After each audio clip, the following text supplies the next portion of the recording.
നമ്മൾ വീണ്ടും ഒരു ബർത്ത്ഡേ സർപ്രൈസ് ആയിട്ടാണ് വന്നിട്ടുള്ളത്. ഇത്തവണ നമ്മൾ ബർത്ത്ഡേ സർപ്രൈസ് കൊടുക്കുന്ന ഒരാൾക്കല്ല, രണ്ടാൾക്കാണ്. ജനുവരി 14 ആയിരുന്നു ഫിദത്തൻ്റെ ബർത്ത്ഡേ, ജനുവരി 17 ഷിഫൻ്റെ ബർത്ത്ഡേയും.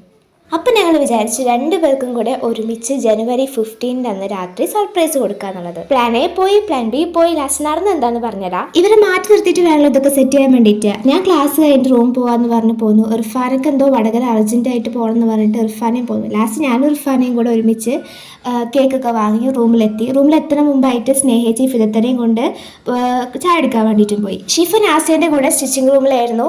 കേക്ക് ഞാൻ ഇർഫാനേയും കൂടെ സെറ്റ് ചെയ്ത് ഫ്രിഡ്ജിൽ വെക്കാൻ വേണ്ടി കൊടുത്തു. അങ്ങനെ അത് കഴിഞ്ഞിട്ട് പിന്നെ എല്ലാവരും തിരിച്ചെത്തി. പിന്നെ ഫുൾ അഭിനയമായിരുന്നു.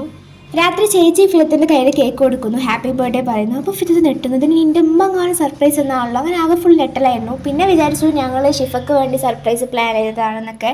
അങ്ങനെ ഷിഫിൻ്റെ അടുത്ത് കേക്ക് പോകുന്നു. ലാസ്റ്റ് രണ്ടുപേരും ഒരുപോലെ സർപ്രൈസ് ആവുന്നു. What an absolute cinema.